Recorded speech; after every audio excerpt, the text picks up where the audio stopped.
trinabaho nila yan. Sa araw na ito, Independence Day natin, o ng ating bansa. Actually, ito ay babalik tanaw sa ating nakamtan na kalayaan ng John 12. So, anong panahon yun? John 12, 1692. Tama ba? 1898. Wala na, nakalimutan natin ating kasaysayan. 1898, no? Hindi bale. Basta't nakamtan natin yan.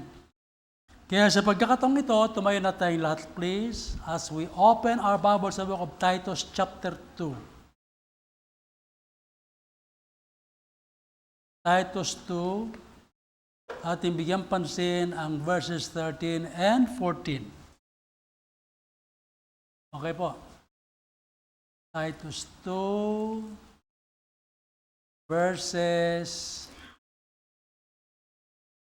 13 and 14. Together, go. Looking for the blessed hope and the glorious appearing of the great God and our Savior Jesus Christ, who gave himself for us, that he might redeem us from all iniquity and purify unto himself a peculiar people, zealous of good works. Why did Jesus give himself for us? Father in heaven, nagpapasalamat po kami. Pinagkakatiwala po namin sa inyo ang lahat na ito. Bless niyo na po ang aming pag-aaral. At Lord, sa aming pagbalik tanaw, sa aming kalayaan, sa aming bansa, ganun na rin sa aming kalayaang spiritual. Tulungan niyo kami sa mga area na dapat namin makita pa upang hingin ang iyong biyaya na mabaklas kami sa tanikala. Ayon sa iyong biyaya at habag. Sa pangalan ni Jesus, Amen. Opo na po tayo. Why did Jesus give? Pakipalitan niyo yung A.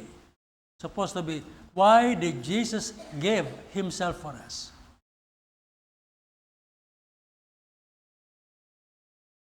In verse 13, ito yung ating ina-anticipate, looking for that blessed hope and the glorious appearing of the great God, our Savior, Jesus Christ. Sa ating kalagayan sa ngayon, hindi tayo katulad ng mga nasa ibang bansa na talagang araw-araw nandun yung takot at pangamba dahil sa ginagawa ng dyablo sa kanila. Pero sa atin, malaya tayo, kaya nga pinaglalaban natin to, pinagpapatuloy natin to, para ating kalayaan ay ma-enjoy hanggang sa marapatin ni Lord na tayo ay i-promote niya. At kung hindi man, sigurado padadaanin niya tayo sa mga matitinding pagsubok. Kaya, nevertheless, andan natin, at this moment, only Jesus can grant true freedom. Kaya yan ang ating pinapangaral at ating isipin yung kanyang resurrection. Actually, ang ating pinapakilala ay not the historical Jesus, not the religious Jesus, kundi yung Jesus, the resurrected of the Bible. Sapagkat yun may power ng higit.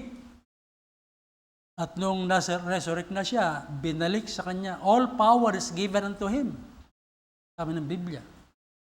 Kaya, yun yung ating bigyang pansin para sa mga lugar kung saan tayo may kahinaan pa, mahingi natin kay Lord na Kanya tayong bigyan ng ganap na kalayaan.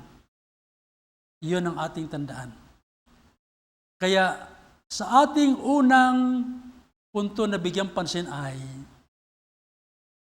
Jesus gave Himself for us that He might redeem us from all iniquity. Kaya yung mga pagsuway sa kautusan ng Diyos, si Kristo lang ang makapagtubos sa atin sa lahat niyan. Yan ang sinasabi ng dito. Who gave Himself for us that He might redeem us from all iniquity. Kaya ibig sabihin, walang area dapat sa buhay mo na hindi mo hinihingi ang kalayaan na bigay ni Lord. Yun ang ibig sabihin niyan. Tutubusin ka dyan. Meaning, hindi ikaw ang gagawa ng paraan para matubos ka. Hingin mo lang sapagkat ito ay regalo, walang bayad sa atin. Si Kristo ang nagbayad lahat niyan. Kaya natin tandaan. Now, I want us to go to Hebrews 2 para makita natin yung area kung bakit nababanggit natin ang area na iyan. Okay. Hebrews 2, 14 and 18. For as much then, as the children, He also, which are partakers of flesh and blood, He also Himself likewise took part of the same, that through death He might destroy him that had the power of death, that is the devil. Kaya tayo, nung tayo nagpatubos at tiyak mo natubos ka na, wala ka ng katakutan na kung mamatay ka, yung kinakatakutan ng tao na pag namatay sa impyerno, wala na yon. Kasi tinubos tayo ni Lord sa area na yan. Dahil ang diablo, ang siyang dahilan kung bakit ang tatakot sa kamatayan, dahil pag natakot na wala kay Kristo, impyerno. Yan ang situation. Now verse 18, for in that He Himself hath suffered being tempted, He is able to succor them that are tempted. Kaya in all areas of temptation, hindi ka dapat matakot at mabahala kung ikaw ay nakaangkla kay Jesus Christ. Hindi ka dapat matakot. Sapagkat, yan nga, sabi niya, He is able to succor or to help. The word succor means help them that are tempted. Kaya huwag mong isipin na parang ikaw ay inabandonan ni Lord. The Lord will never abandon any of us. Kaya nga sabi sa Biblia, I will go with you always unto the end of the world. Amen. Ibig sabihin, walang katapusan yon. Ang problema lang kung minsan ng diablo kakantsawan tayo para isipin natin na inabandon na tayo ni Lord. Pero hindi tayo kailanman i-abandon ni Lord. Ayan ang tandaan natin.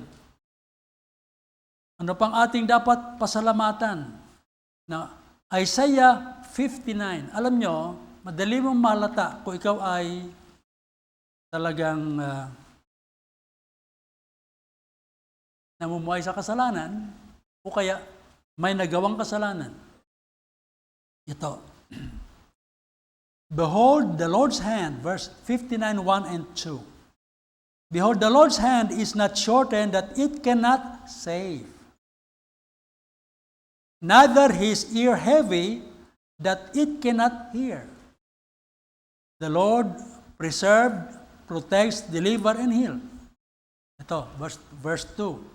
But your iniquities, ang iyong mga legal violations to the Word of God, have separated between you and your God. And your sins have hid His face from you that He will not hear.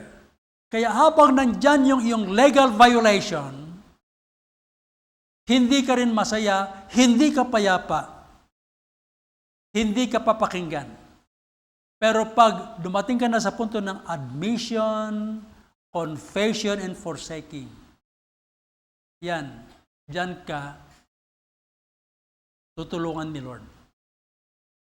Kaya nating tandaan na Hebrews 8:12, sa lungguhitan niya yan o i-highlight yung bagong yan, Pagkat napakamahalaga yan. By the way, kumusta na kapatid na Delia?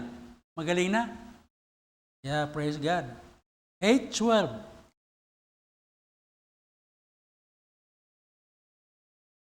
Nung ating makita rito. For I will be merciful to their unrighteousness, and their sins and their iniquities will I remember no more. Kaya once na forgiven ka na ni Lord, ikaw ay binigyan na ng kalayaan dyan, kalimutan na rin ni Lord yun. Ang problema, ang dyablo, siyang dahilan kung bakit yung ating mga maling ginawa previously o noon nakaraan ay maalala natin. Doon tayo pinag-fifia sa pinahirapan ng dyablo. Kaya you've got to keep getting close with the Lord para yung kalayaan mo ma-enjoy mo. But unless you will do that, ikaw ay laging kinukonsyensya, lalo pag pinaalala, kailangan, Lord, binigay ko na po sa inyo. Yun lang, binigay ko na po sa inyo, tulungan niyo po ako. That's the point. You claim the time that you had your victory. Tuloy-tuloy yun. 1 John 7, but if we walk in the light as He is in the light, we have fellowship one with another, and the blood of Jesus Christ, His Son, cleanseth us from all sin. So nandyan yung forgiveness of iniquity, andyan yung cleansing. Cleansing by the blood of Jesus. But we've got to make that confession. Verse 9, if we confess our sins, He is faithful and just to forgive us our sins and to cleanse us from all unrighteousness. Kaya yun yung ating tandaan. And then, Romans 4. Romans 4. 7. Saying, blessed are they whose iniquities are forgiven. Kaya pag ang iyong mga legal violations has been forgiven, masaya ka na. Amen ba? Pero kung ikaw ay laging malungkot pa rin, ikaw ang hindi bumibitaw. Hindi si Lord. Ikaw ang hindi bumibitaw. Sapagkat hindi ka ganung kalakas katatag. And whose sins are covered. Kaya masaya ka pag napatawad ka na. Pero you've got to keep claiming that victory. Kaya nga mayroong 2 Corinthians 2:14. He always causes us to triumph in Christ. You keep claiming that victory God gave you. Number 2, or next point is, natin itong sinasabi sa Biblia, who gave Himself for us, that He might redeem us from all iniquity and purify unto Himself. Kaya ibig sabihin, natubos ka na, pag-aari ka na ni Lord, huwag mo nang ibuhay ang sarili mo. Ibuhay mo sarili bilang tubos, bilang pag-aari ng Diyos. Sapagkat pag ibuhay mo sarili mo, pinapaligaya mo na ang dyablo. Bakit? Ikaw ay pinopurify unto himself. At habang ikaw ay madali pang manipula sapagkat immature pa ang estado mo, ayan kung ano ng mga bagay na nasa isip at puso mo. Kaya tandaan natin to, that He might purify us unto Himself. Siyempre, bilang anak ng Diyos na matuwid, banal, you ought to understand that the promise was given to you already. Ang kailangan lang, ma-enjoy mo sa magitan ng perpetual righteous life. Huwag niyong kalimutan, yung Romans 2:14. Romans 2:14. tayo ay nagiging matuwid o naging matuwid, hindi dahil sa may kakayanan tayo na maging matuwid. At 3:14. Tingnan natin ito, ha. No, 3:21 and 22. Especially 22. 21, but now the righteousness of God without the law is manifested, being witnessed by the law and the prophets. Even the righteousness of God, which is by faith of Jesus Christ, unto all upon all them that believe, for there is no difference. Kaya, your faith of Jesus Christ that rules you, diyan ka nagiging matuwid palagi. Why? Ito. Unang-una, sino ba may-ari sa iyo? Diba? Tinubos na tayo ng Panginoon at dahil sa tayo ay kanyang ransom person and adopted at that. Kaya, kung ikaw ay pinapaalanan ng dyablo, you keep claiming the promise for God gave you that assurance of being ransomed. Tinubos ka. Ngayon, hindi mo tinubos ang sarili mo, kundi tinubos ka ng Panginoon mo. Now, pagkat tubos ka, 15, 16, and 17, and 18. For ye have not received the spirit of bondage again to fear, but you have received the spirit of adoption, whereby we cry, Abba, Father. The Spirit itself beareth witness with our spirit that we are the children of God. There is spirit-to-spirit communication dyan. Now, verse 17, and if children, then heirs, heirs of God, and joint heirs with Christ, if so be that we suffer with Him, that we may be also glorified together. Kaya, diba sabi niya, kung asan ako, nandun ka din. Trying to, enjoying the promised God gave. Then verse 18.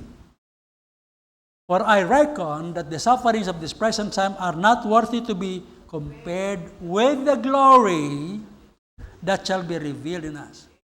Alam niyo, napakadaling ikot yan, napakadaling liwanag.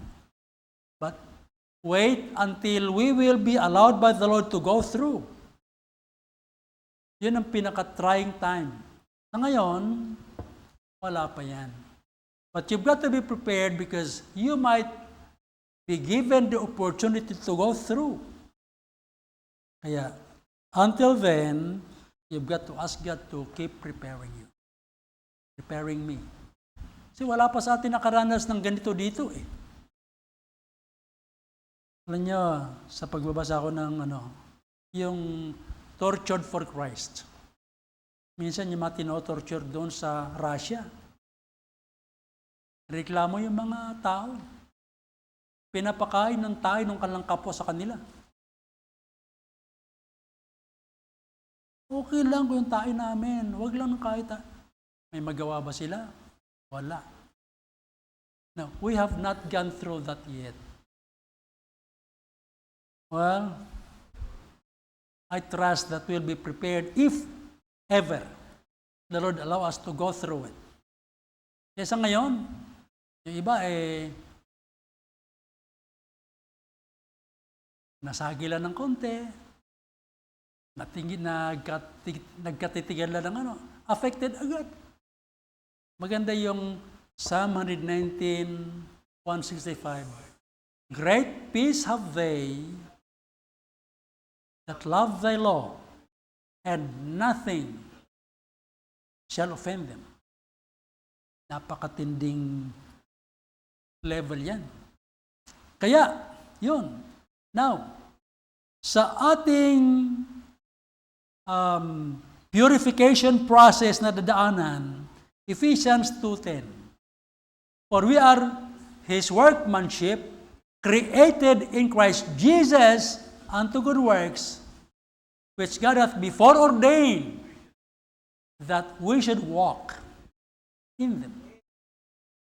Kaya, maroon ng dadaanan tayo before ordained by the Lord na ating dadaanan.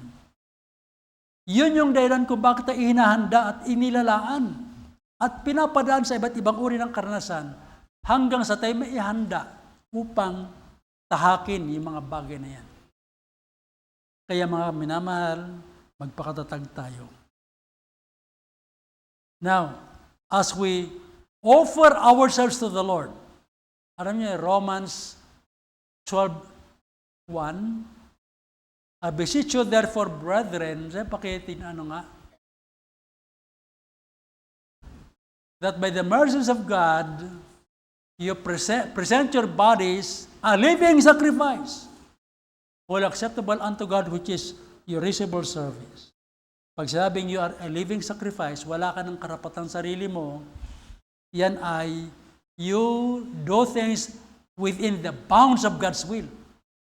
Yan ang living sacrifice. If it violates God's will, you are not acting as living sacrifice.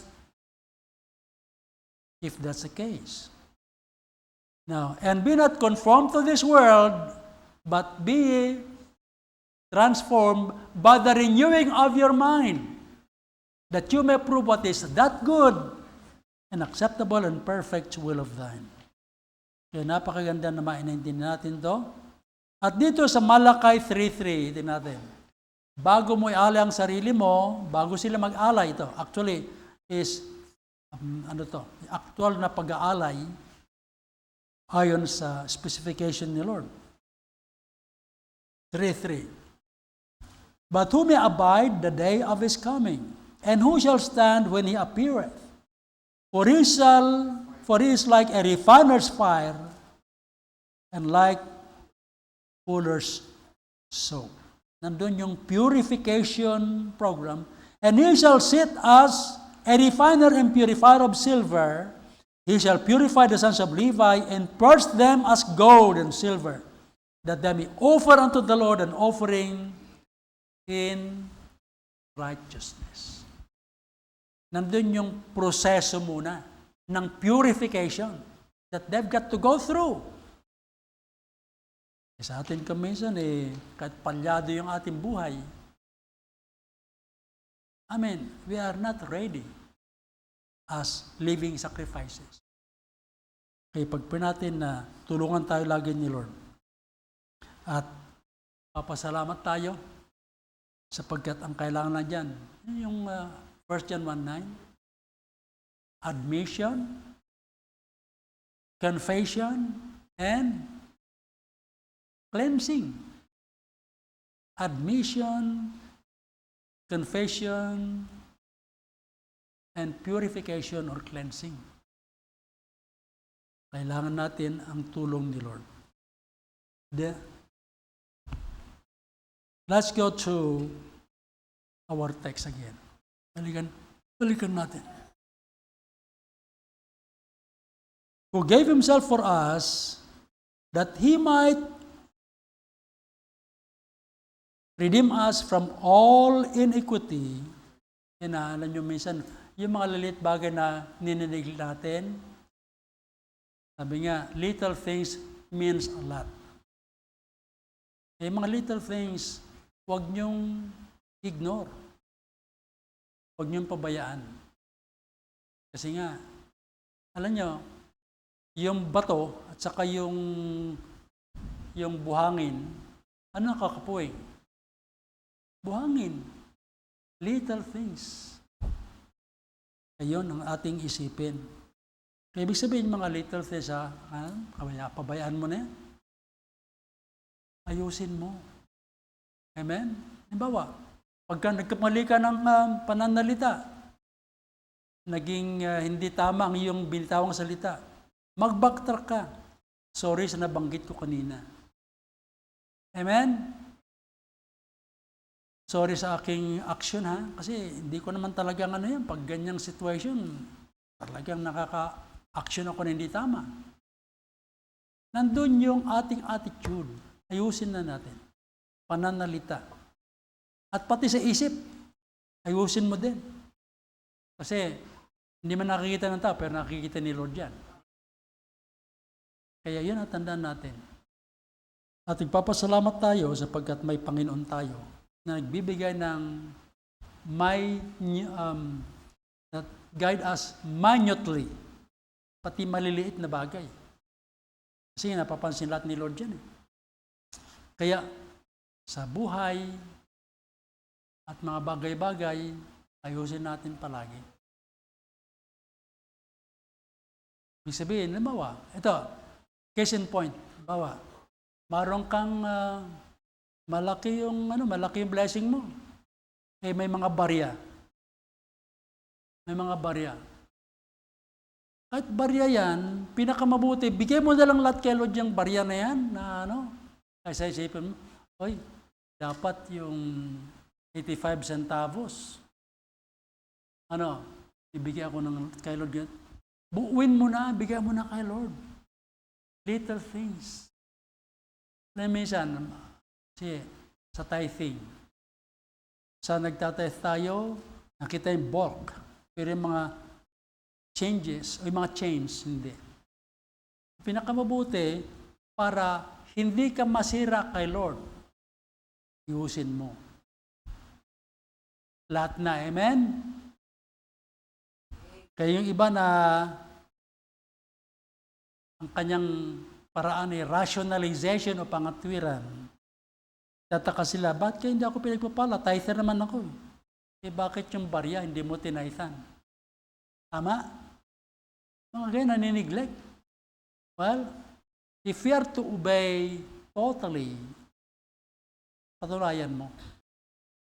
Ganon. Well, that He might purify us unto Himself. Para sa Kanya yun. Hindi para sa, ikaw ay benefactor lang. Iyon na natin. Well, ano pang ating makita? Let's read again. Who gave Himself for us, that He might redeem us from all iniquity and purify unto Himself a peculiar people, zealous of good works. That He might purify us unto Himself a peculiar people. Kaya, nandun yung desire na Lord na para sa Kanya tayo at gawin niya tayong kakaiba. Hindi yung katulad pangkaraniwan. No. Ang gusto ng Lord ay maging one of a kind ka. Believe ako sa taong yan. Wala kang maipintas dyan. May pananalita, ethics, etc., etc. Maliban lang sa kanyang relihiyon. Sino ang nabiktima ng ganon? Si Daniel, di ba? Hinanapan siya ng mga high class na critic. Hindi natin siya mapulaan dito. Pero isang bagay, mapupulaan natin siya sa kanyang pagsamba sa kanyang Diyos. Kaya sa atin, wag nawang mangyari na tayo ay hindi nag-iingat. Ingat tayo palagi. Amen ba? Ingat tayo palagi. Sapagkat ang kalaban natin dito, ang kritiko natin, ang dyablo, marami siyang nakamanman, tinitignan ang ating buhay, at kanyang inaalam mga area kung saan kanya patumbain, pabagsakin. Lumabang ka. Hindi pwedeng hindi ka lumaban. Okay. Ngayon, purify themselves a peculiar people. Kakaibang mga tao.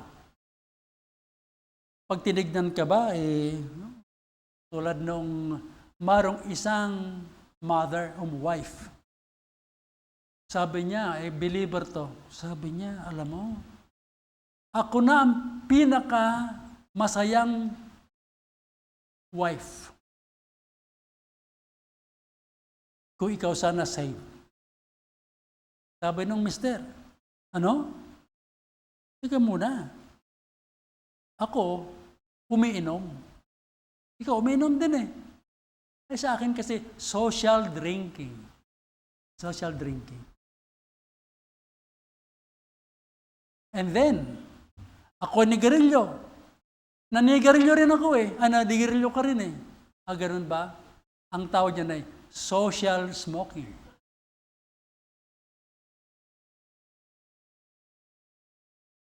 Wow. Nakalimutan ko yung isa. Drinking, smoking, yun, social dancing. Dancing, kasi nasa sila eh, alta sociedad eh. Ako sana ang pinakamasayang wife kung ikaw ay believer na. Eh sabi niya, parehas naman tayo eh. Eh ba't mo ako hanapan? Eh ganyan, ginagawa mo rin eh.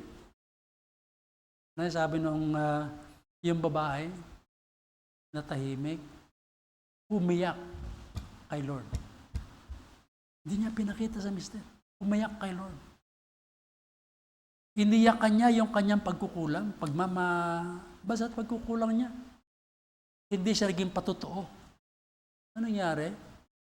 3 months after, the husband got converted. Amen? Ako minsan, nataka tayo, wala nangyari sa prayers natin, sa mga loved ones natin. Sa tapatang usapan, nakita niyang pagkukulang. She got right with God. And because of that, the husband got converted. Ikaw, yung buhay mo, nakikita ba kaibahan? Nakikita ba kaibahan natin sa kanila? I trust that God will just bless your life when you desire to be peculiar according to God's expectation, to God's will, to God's word. Ito. Only God can make us peculiar. Only God can do that. Only God can make us zealous of good works. Diba Ephesians 2:10 kanina binanggit ko? Itong 1 Peter 2:9, tingnan natin. 1 Peter 2:9.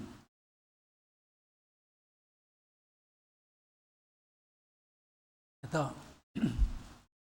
Sabi ni Lord, but you are a chosen generation, a royal priesthood, an holy nation, a peculiar people, that you should show forth the praises of God, or praises of Him, who hath called you out of darkness unto His marvelous light.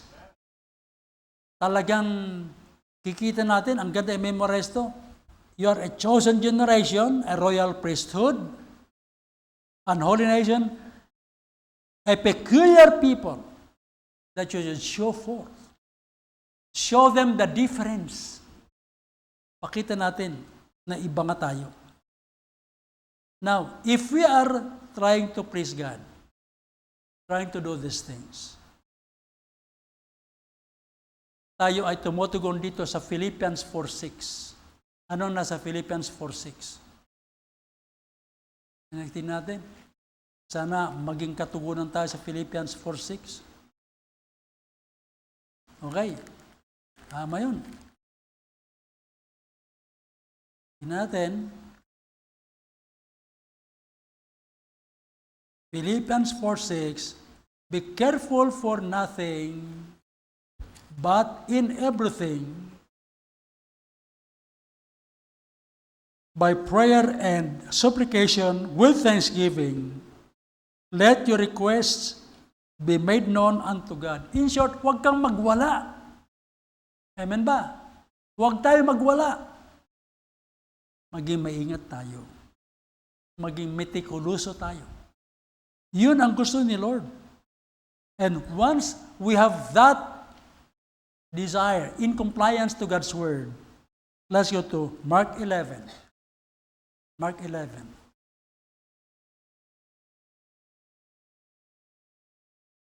So, maganda na ito ang ating nasa lahat. 11:22,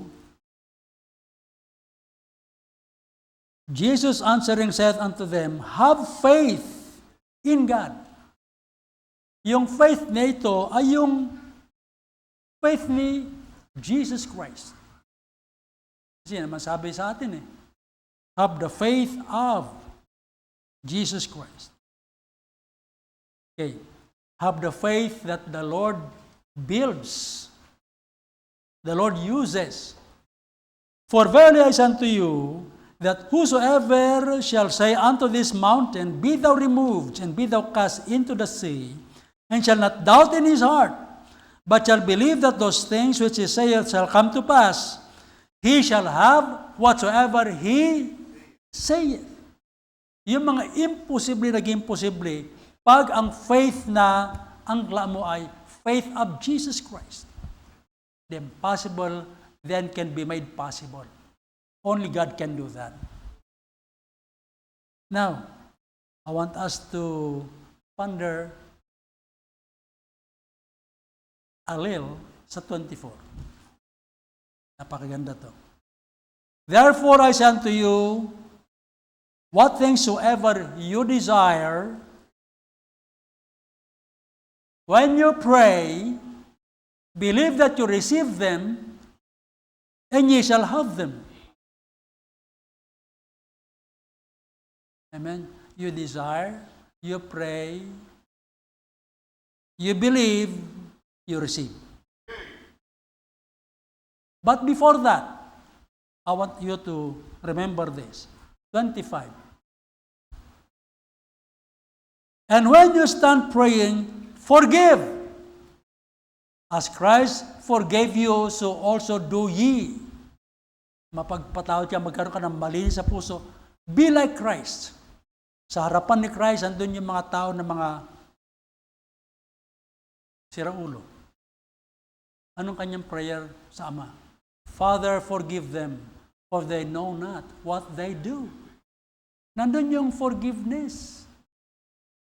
Kaya, sabi ng Lord, when you stand praying, forgive. If you have aught against any, that your Father also which is in heaven may forgive your trespasses. Karoon ka ng spiritual cleansing. And include the blood of Christ. Lord, forgive me through and cleanse me by the blood of Christ. But if you do not forgive, neither will your Father which is in heaven forgive your trespasses. Take heart. Gawin mo ang tama. Gusto ng Lord, maging katulad niya tayo. Mapagpatawad. Ngayon, halimbawa, yung iba hindi tayo pinapatawad. Nag-sorry ka na, nag-umay ka ng pagpapatawad. Ayaw pa rin. Wala ka ng kasalanan. Sila may kasalanan. Amen ba? Kaya sila na ang may kasalanan. Ikaw, makatulog ka ng mahimbing samantalang sila natutulog, mabalikwas na, lubog. Parang ano doon. Bakit? Galit Pinapatakbo ng sama ng loob. Kaya mga tao dyan na may mga tinatagong sama ng loob, hindi ka masaya. Hindi ka rin maligaya. At lalo na, hindi ka sa Lord. Hindi ka Bakit? Siyempre, hindi ka marunong patawad Samantalang si Christ, mapagpatawad. At dito sa, dito rin sa Acts 7. Acts 7. Sa bandang huli,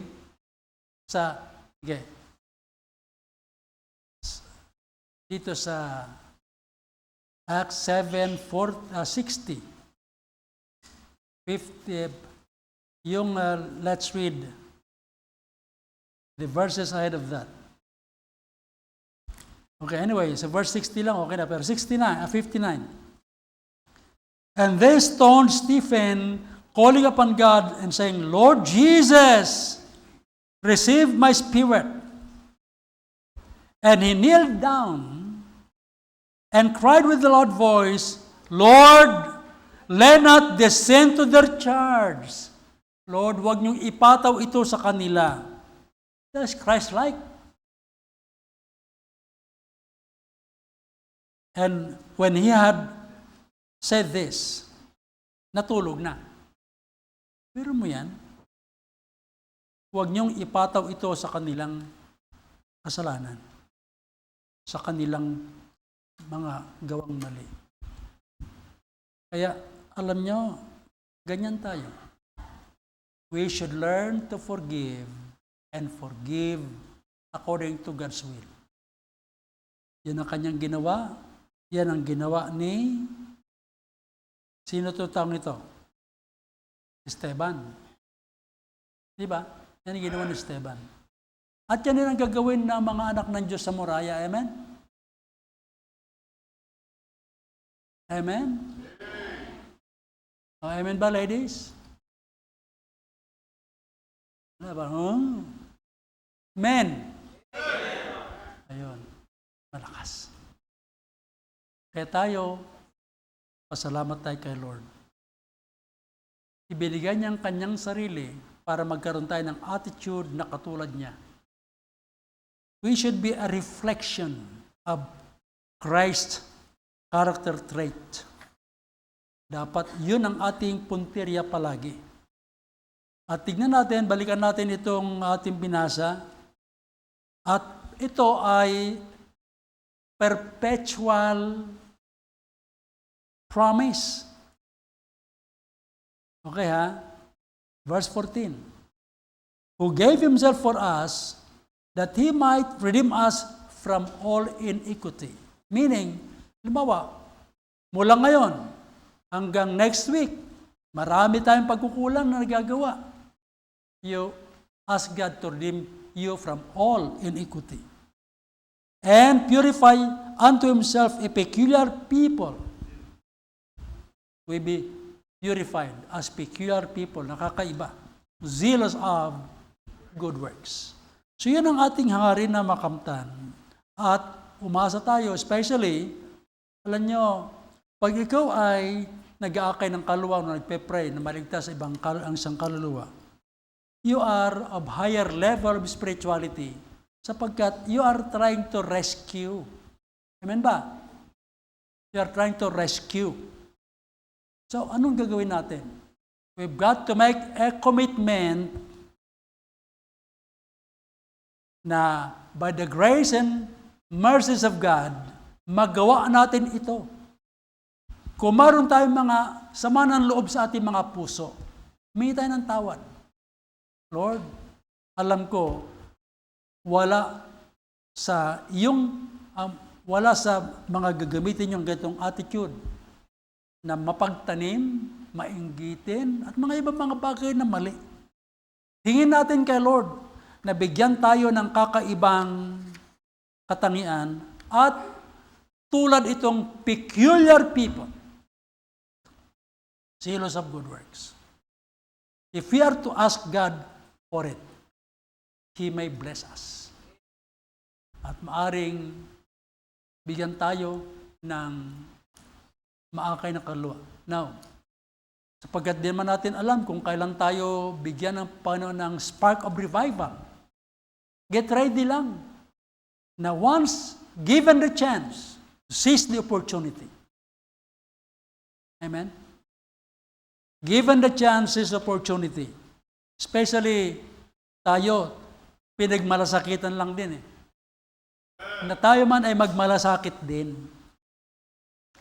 And as we have our heads bowed and eyes closed, kung ikaw ay nagmamalasakit din, hingin natin na mapasa atin yung malasakit na kay Christ. At ito mga nasa believers dito sa lugar na ito, sa Book of Acts. At tingin na rin natin ang empowering ng Holy Spirit para magamit tayo ni Lord. At kung may mga dapat natin patawarin, patawarin natin. Kalimutan na rin natin. Hindi ka magiging masaya, matagumpay, maligaya na nandyan yan ngayon. And if you have that desire at this moment and you are asking God to forgive you, praise God for that. At kung yan ay nasa puso mo sa ngayon at ginagawa mo, at gagawin mo anytime na andyan ang atake ng dyablo para magkaroon ka ng supposed to be attitude na mali o galit, tingin mong kapatawaran kay Lord. At kung yan ang desire na yung puso para magamit tayo, Lord, bigyan niyo ako ng forgiving spirit. Bigyan niyo ako ng spirit of love and concern to win the lost. Samahan mo ako sa pagtayo para magtulungan tayo sa panalangin. Ngayon, kung di mo pa kaya, manatili ka lang muna nakaupo. Di mo pa kaya eh. Yung freedom natin, i-share natin sa iba para sila magkaroon din ng freedom. From dito sa baba hanggang doon sa taas. At kung yan ang nasa puso mo,